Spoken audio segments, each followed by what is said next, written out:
Hello दोस्तों, मैं हूं आपका दोस्त और होस्ट नवराज। आज इस वीडियो में जिस कहानी के बारे में मैं बताने वाला हूं, ये कहानी दिल को दहला देने वाली कहानी है। इस कहानी को शुरू करने से पहले मैं आपसे रिक्वेस्ट करता हूं, अगर आप मेरे चैनल पे नए हैं तो प्लीज मेरे चैनल को सब्सक्राइब कर लें और बेल आइकन को प्रेस कर लें, ताकि आने वाली क्राइम पे जो भी स्टोरीज होगी उसके बारे में आपको पहले पता चल जाए। दोस्तों, आज की कहानी कर्नाटक प्रदेश की राजधानी बेंगलुरु के वैली कमल इलाके की है, जहां पर 29 साल की महालक्ष्मी का कत्ल करके उसकी डेड बॉडी के 59 टुकड़े करके फ्रिज में बंद कर दिया जाता है। दोस्तों, ये बात है 21 सितंबर 2024 की, जब महालक्ष्मी के कमरे से बहुत ही गंदी बदबू आ रही होती है। तो उस बदबू से आस पड़ोस के बहुत ही परेशान हो जाते हैं। तो पड़ोस वाले महालक्ष्मी के कमरे का दरवाजा खटखटाते हैं, तो अंदर से कोई आवाज नहीं आती है और ना ही अंदर से कोई मकान का दरवाजा खोलता है। आखिरकार पड़ोसी इस बदबू से तंग रहकर उस मकान मालिक को कॉल करते हैं और कहते हैं कि सर, जो आपका मकान आपने किराए पे दे रखा है, उस मकान से बहुत ही गंदी बदबू आ रही है, तो क्या आप यहाँ पे आकर देख सकते हैं। तो कुछ देर बाद मकान मालिक वहां पे पहुंचता है। मकान मालिक भी देखता है कि अंदर से बहुत ही गंदी बदबू आ रही है।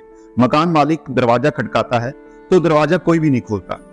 जब अंदर से कोई दरवाजा नहीं खोलता है तो मकान मालिक महालक्ष्मी के फोन पे कॉल करता है, तो आगे से महालक्ष्मी का फोन स्विच ऑफ आता है। तो मकान मालिक ये सब देखकर फिर अपने घर पे पहुंचता है। तो घर पे जाकर रेंट एग्रीमेंट चेक करता है, जो मकान को रेंट पे देने के टाइम पे महालक्ष्मी और मकान मालिक के बीच हुआ था। क्योंकि एग्रीमेंट के टाइम पे महालक्ष्मी ने एक ऑल्टरनेट नंबर दिया था, जो ऑल्टरनेट नंबर था वो महालक्ष्मी की मां का था।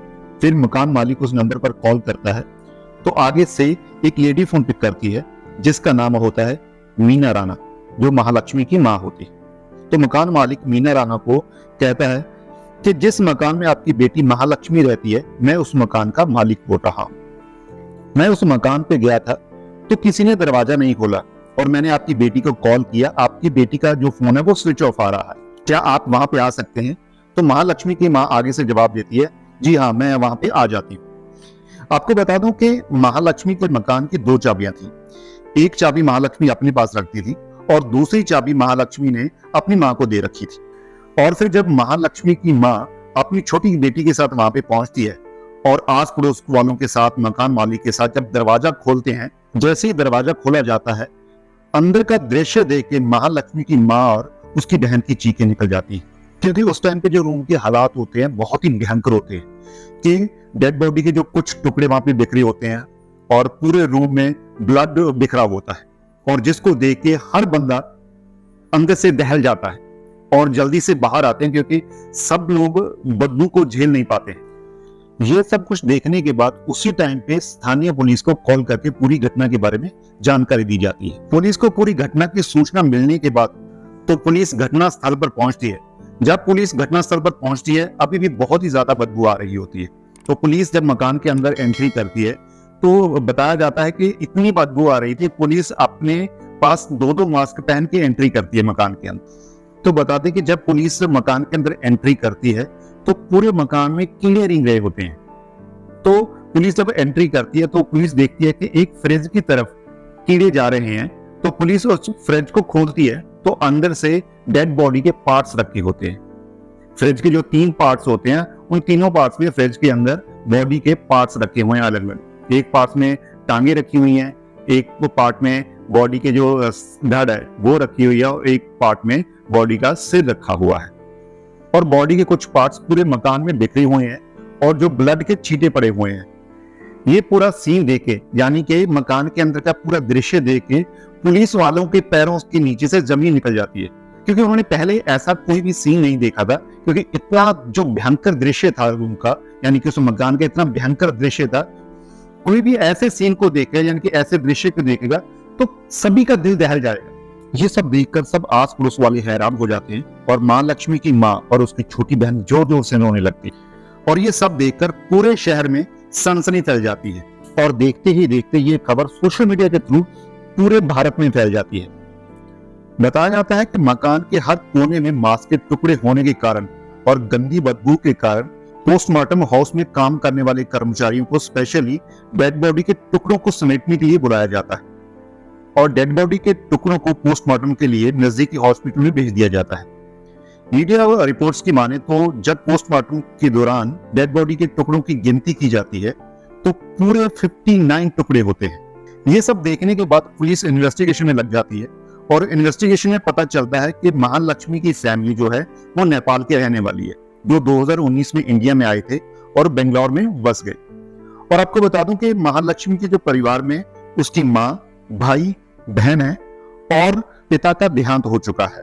और इन्वेस्टिगेशन के दौरान ही पता चलता है कि महालक्ष्मी मैरिड है और उसके पति हेमंत दास जो है वो भी बेंगलुरु में रहते हैं और महालक्ष्मी की एक 4 साल की बेटी है। और महालक्ष्मी मलेश्वर में एक मॉल में ब्यूटी शॉप पर जॉब कर रही होती है। महालक्ष्मी की जिंदगी बहुत ही अच्छी चल रही होती है।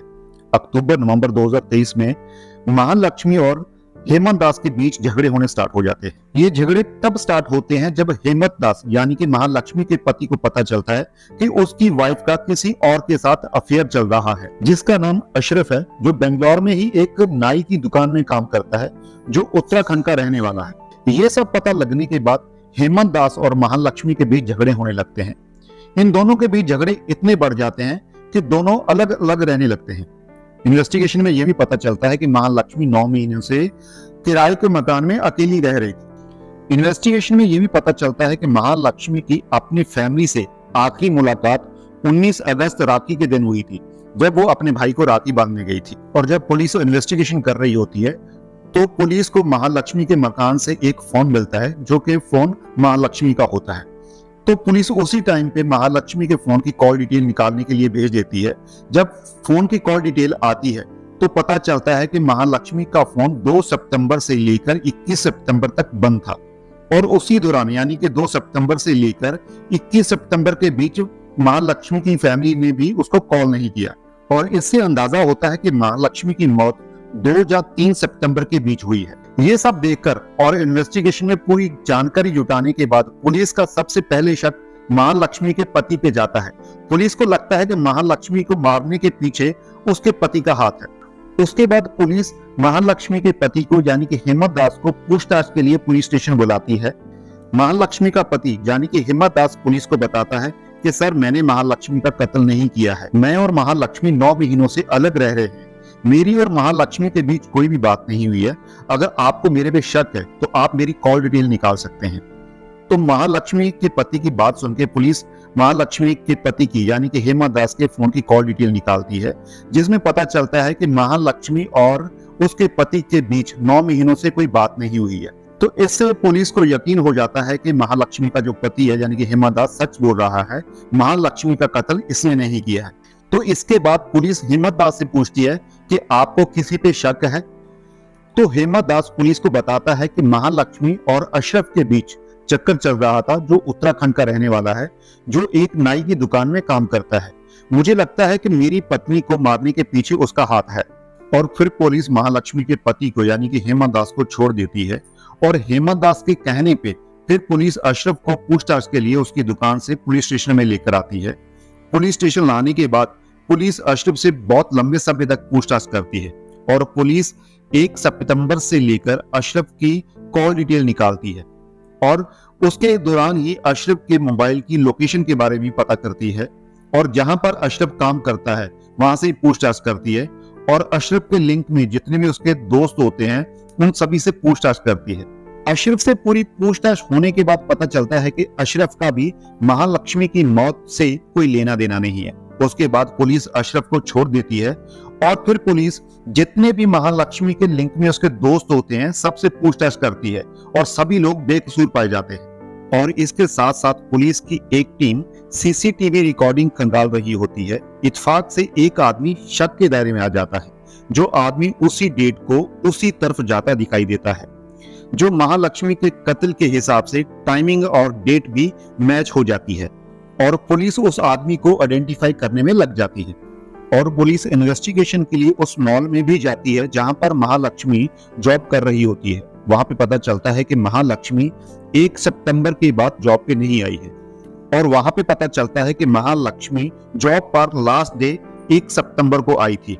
वहां पर जितने भी आदमी और लड़कियां महालक्ष्मी के साथ काम करती थी, पुलिस सबसे पूछताछ करती है तभी पुलिस को पता चलता है कि जितने आदमी उस शॉप पर काम करते हैं उनमें से एक आदमी जॉब पर नहीं आ रहा है।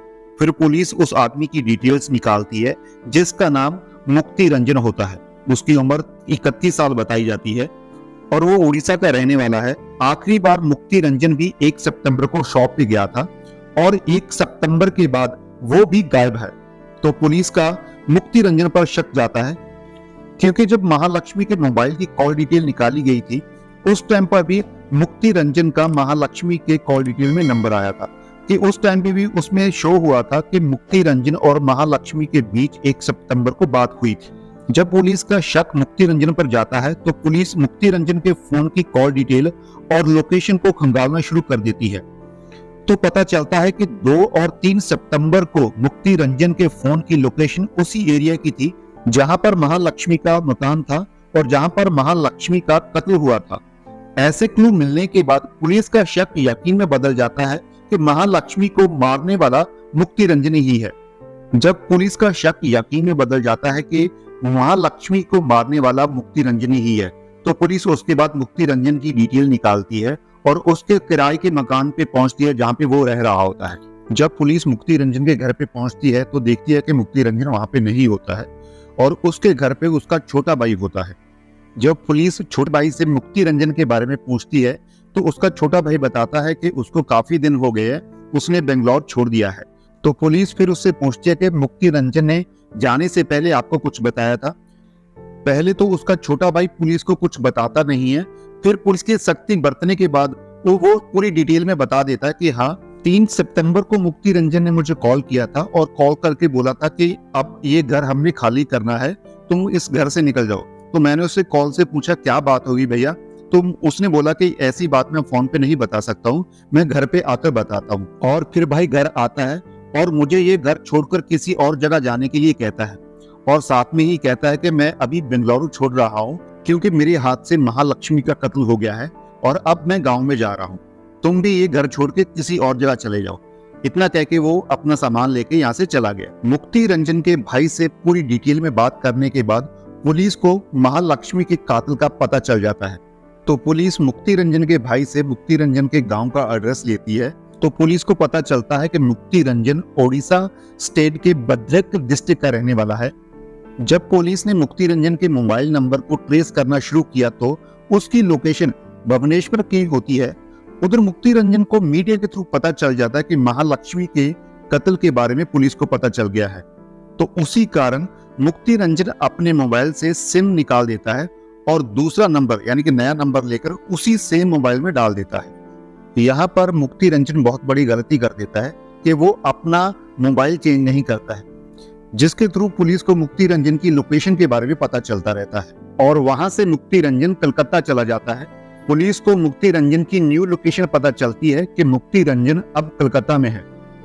मीडिया रिपोर्ट्स की माने तो 23 सितंबर को मुक्ति रंजन फिर कलकत्ता से ओडिशा आने लगता है और 24 सितंबर को रात के अंधेरे में मुक्ति रंजन अपने घर पहुंचता है। तो मुक्ति रंजन अपने घर वालों से ज्यादा बात नहीं करता है। तो मुक्ति रंजन और उसके घर वाले रात को खाना खाने के बाद सो जाते हैं। रात को अचानक मुक्ति रंजन अपने पिता की बाइक लेकर और लैपटॉप वाला बैग लेकर निकल जाता है। इसके बारे में घर वालों को कोई भी खबर नहीं होती है। उधर दूसरे दिन मॉर्निंग में लोग गांव से 3 किलोमीटर दूर पेड़ पर लटकती एक लाश देखते हैं और पुलिस को इन्फॉर्म कर देते हैं। ओडिशा पुलिस घटनास्थल पर पहुंचती है। पुलिस देखती है कि पेड़ पर एक लाश लटक रही है, पास में बाइक है और लैपटॉप वाला बैग है। उसके बाद लाश को पेड़ से उतार दिया जाता है और गांव वाले लाश को पहचान लेते हैं। लाश को पहचानने के बाद पुलिस मुक्ति रंजन के घर वालों को इन्फॉर्म करती है। उसके घर वाले आते हैं और घर वाले उस लाश को पहचान लेते हैं। फिर पुलिस घर वालों से पूछताछ करती है। पूछताछ से पता चलता है कि उनको भी नहीं पता कि मुक्ति रंजन ने सुसाइड क्यों किया है। उसके बाद लाश को पोस्टमार्टम के लिए हॉस्पिटल में भेज दिया जाता है। उधर ओडिशा पुलिस को जो मुक्ति रंजन की डेड बॉडी के पास से एक बैग मिलता है, उसको देखती है। उसमें एक डायरी मिलती है। जब ओडिशा पुलिस उस डायरी को देखती है तो डायरी में एक सुसाइड नोट मिलता है जिसमें महालक्ष्मी के कत्ल के बारे में पूरी डिटेल में लिखा होता है। सुसाइड नोट में लिखा था, मैं महालक्ष्मी को बहुत प्यार करता था, लेकिन वो आए दिन मुझसे झगड़ा करती थी। मैंने उस पर काफी पैसा खर्च किया था। उसका बर्ताव मेरे प्रति बहुत गलत था। वो मुझे झूठे केस में फंसाने की धमकी देती थी। हाँ, मैं 3 सितंबर को उसके घर गया था। हम दोनों के बीच में बहस हुई और उसने मुझ पर हाथ उठाया और मुझे गुस्सा आ गया। मैंने गुस्से में महालक्ष्मी का सिर पकड़कर उसे नीचे पटका और वो बेहोश हो गई और मैं डर गया था। मैंने सोचा कि कहीं वो मर गई है।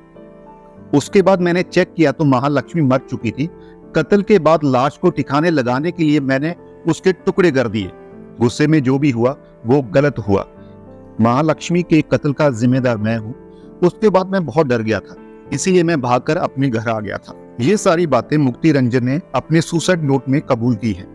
उसके बाद बेंगलुरु पुलिस ओडिशा पहुंचती है और ओडिशा की पुलिस बेंगलुरु पुलिस को पूरी डिटेल में बता देती है कि असली कातिल जो है, महालक्ष्मी का असली कातिल मुक्ति रंजन ही है, क्योंकि उसके पास से एक सुसाइड नोट मिला है।